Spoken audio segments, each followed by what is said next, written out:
এক নম্বরে বের করতে বলছে এক square plus 3 square plus 5 square dot dot 31 square, মানে প্রথম 31টা স্বাভাবিক সংখ্যার স্কোয়ারের যোগফলের সমষ্টি বের করতে বলছে। এখন এইটার আলাদা কোনো সূত্র আমরা জানি না। আমরা একটা সূত্র জানি, যেমন প্রথম স্বাভাবিক n সংখ্যক স্বাভাবিক সংখ্যার স্কোয়ারের সমষ্টি, যেমন 1 square plus 2 square plus 3 square, এরকম চলতে থাকবে 1 2 3 এরকম করে চলতে চলতে একদম 31 স্কোয়ার। এইটার সূত্র আমরা জানি। এখন এইটা থেকে যদি আমরা বিয়োগ করে দিই, বিয়োগ, যেমন এইটার মধ্যে তাহলে অতিরিক্ত কি আছে, এইটার চাইতে এইটার এই দুইটার মধ্যে কম্পেয়ার করলে অতিরিক্ত আছে, যেমন 2 স্কোয়ার 4 স্কোয়ার যোগ 6 স্কোয়ার ডট ডট এরকম চলতে চলতে একদম 30 স্কোয়ার, যে 30 স্কোয়ার। এখন তাহলে এইটার টোটাল ভ্যালু থেকে এইটার টোটাল ভ্যালুটা মাইনাস করে দিলেই আমাদের রেজাল্ট বের হয়ে যাবে। তখন এইটা প্রথম n সংখ্যক স্বাভাবিক সংখ্যার সমষ্টির একটা সূত্র আছে, যেমন এই যে লাস্ট কত 31 এর সাথে যোগ হবে 1, তাহলে কত হবে 32। এরপর এই 31-এর দ্বিগুণের সাথে 1 যোগ, তার মানে 31 32 62 আর 1 63, ভাগ হয়ে যাবে 6, বিয়োগ। এইখান থেকে আমরা কাজ করতে পারি, এইখান থেকে আমরা যদি 4 কমন নিই, 4 যদি কমন নেই তাহলে এইখান থেকে 2 স্কোয়ার মানে 4, 1 চলে যাবে, থাকবে 1, তার উপরে স্কোয়ার দিতে পারি। আবার এই 4-এর উপরে স্কোয়ার দিলে কত হবে 16, 4 চলে গেলে তাইলে আমরা এখানে 2 square plus 3 square plus dot dot এরকম করে লাস্ট পর্যন্ত 15 স্কোয়ার। এখন এইখানে আমাদের কত আসবে, এখানে আমাদের আসবে 10,416, 10,416 আসবে এটা রেজাল্ট।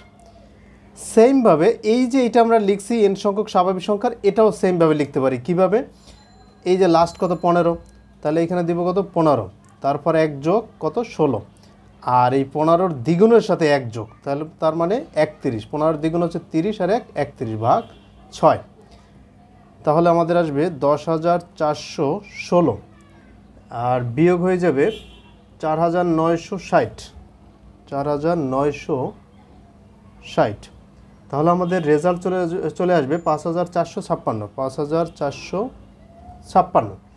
এইটা হচ্ছে আমাদের সঠিক অ্যান্সার। কিন্তু এখানে 1 নম্বরে সঠিক উত্তর দেওয়া নেই, সঠিক উত্তর হচ্ছে এইটা।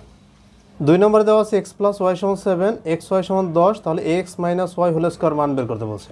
তাহলে এটা সূত্র যায় a minus B whole square, সূত্র হচ্ছে a plus B whole square minus 4ab, মানে এক্স ওয়াই। এখন এটার মান বসাতে 7-এর উপর স্কোয়ার দিলে 7 7 49 মাইনাস 4 ইন্টু এক্স ওয়াইয়ের মান হচ্ছে 10, এখানে 10 বসাই দিই, 4 10 40, তাহলে 49 মাইনাস 40, এইখানে 40 মাইনাস করলে 9, অতএব এক্স মাইনাস ওয়াই সমান 3।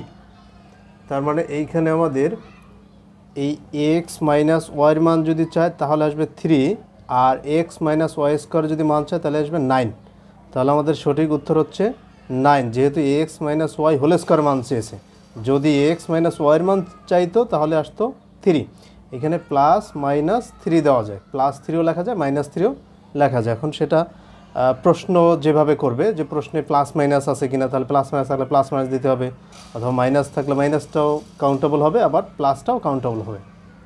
3 নম্বরে দেওয়া আছে এক ব্যক্তি একটি দ্রব্য 1200 টাকায় ক্রয় করে, ওকে 1200 টাকায় ক্রয় করছে, সে 15% লাভে বিক্রি করছে। তাহলে 15%-এ কত আসে, 15% মানে 15 ভাগ 100, 15% লাভ করছে সে, তাহলে 100 দ্বারা এটা ভাগ করলে আসবে 12, তাহলে 180 টাকা। তার মানে আমি বলতে পারবো সে লাভ করছে 180 টাকায়। কত টাকায় ক্রয় করছিল, 1200 টাকায়, তার মানে 1380 টাকায় সে বিক্রি করছে পণ্যটা। এরপরে ক্রেতা ওই দ্রব্য তৃতীয় এক ব্যক্তির কাছে 5% ক্ষতিতে বিক্রি করছে, মানে এইটায় যে দ্বিতীয় ব্যক্তি ক্রয় করছিল সে আবার তৃতীয় আরেকজনের কাছে বিক্রি করছে যখন, তখন তার 5% ক্ষতি হয়েছে। এখন এইটার 5%-এ কত আসে, 1380 গুণ 5%-এ 5 ভাগ 100, এই শূন্য কেটে দিলাম।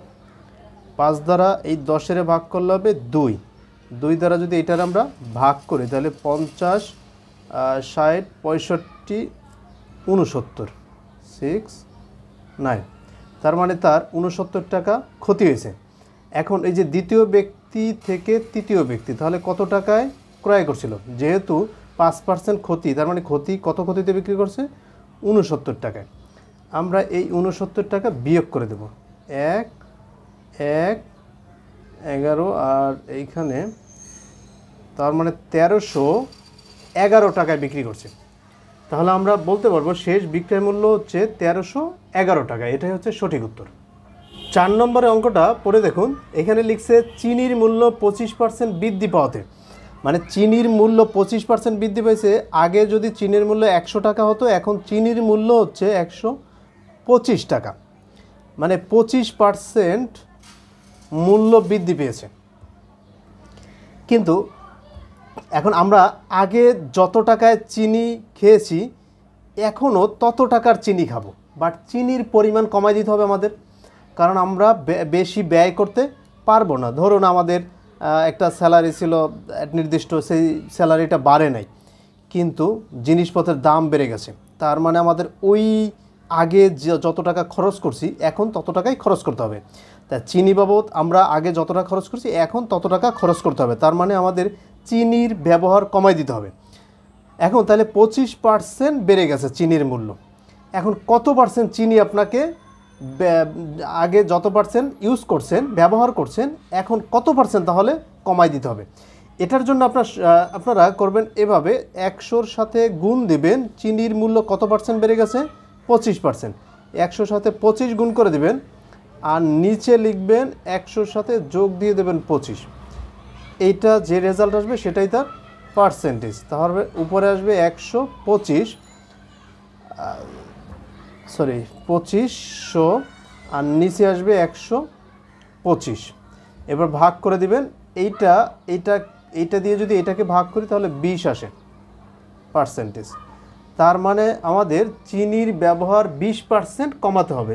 এভাবে এই অঙ্কটা এইভাবে যদি মনে রাখেন তাহলেই এনাফ, যে চিনির মূল্য বাড়ছে 25%, তাহলে 25 গুণ 100, আবার নিচে আসবে 25 যোগ 100। এইখানে যে রেজাল্ট আসবে এই পার্সেন্টটি চিনির ব্যবহার কমাতে হবে। তার মানে 4 নম্বরের সঠিক উত্তর হচ্ছে 20%। 5 নম্বরে দেওয়া আছে এক ব্যক্তি তার মোট সম্পত্তির 7-এর 3 অংশ ব্যয় করার পরে, দেখুন মোট সম্পত্তি হিসাবে আমরা জানি অংশ হিসাবে 1 থাকে, তাহলে 7-এর 3 অংশ ব্যয় করছে, 7 ভাগের 3 ভাগ ব্যয় করছে, তাহলে বাকি আছে কত? 7 ভাগের 4 ভাগ। তা এইটা হচ্ছে তার ব্যয়।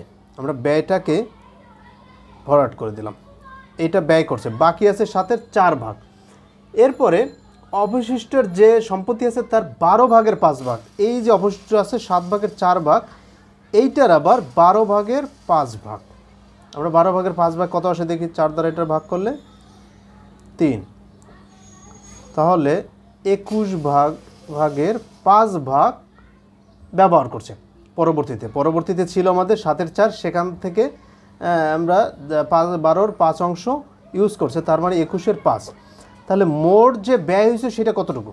7-এ 3/7 যোগ 5/21, তাহলে এটা লসাগু করলে হবে 21, 7 দিয়ে দিলে 3, 3 3 9 যোগ 5, তার মানে আমরা বলতে পারবো 14 নিচে 21, 7 দিয়ে ভাগ করলে 2, 3, তার মানে বলতে পারবো 3-এর 2 অংশ তার ব্যবহার করা হয়েছে। এখন তাহলে বাকি আছে কতটুকু? তার নিকট তাহলে 3 ভাগের 2 ভাগ যদি চলে যায়, তাহলে আমরা অনায়াসে এটা ম্যাথ না করেই বলে দিতে পারবো 3-এর 1 অংশ তার কাছে আছে, 3 ভাগের 1 ভাগ আছে। ঠিক আছে, এখন তাহলে যে তার নিকট 1000 টাকা রয়েছে, তার মানে আমরা কি বলতে পারবো যে 3 ভাগের 1 ভাগের দাম হয়েছে 1000 টাকা। ঠিক আছে, 3 ভাগের 1 ভাগের দাম হয়েছে 1000 টাকা। ভাগ কয়টা? 3টা। তার মধ্যে 1 ভাগের দাম যদি হয় 1000 টাকা, তাহলে এই যে মোট ভাগ কয়টা? 3টা। 3 ভাগের দাম কত? অবশ্যই 3000 টাকা। তার মানে আমি বলতে পারবো মোট সম্পত্তির মূল্য হচ্ছে 3000 টাকা একদম ইজিলিভাবে করা যায়। এই ছিল 5 নম্বর।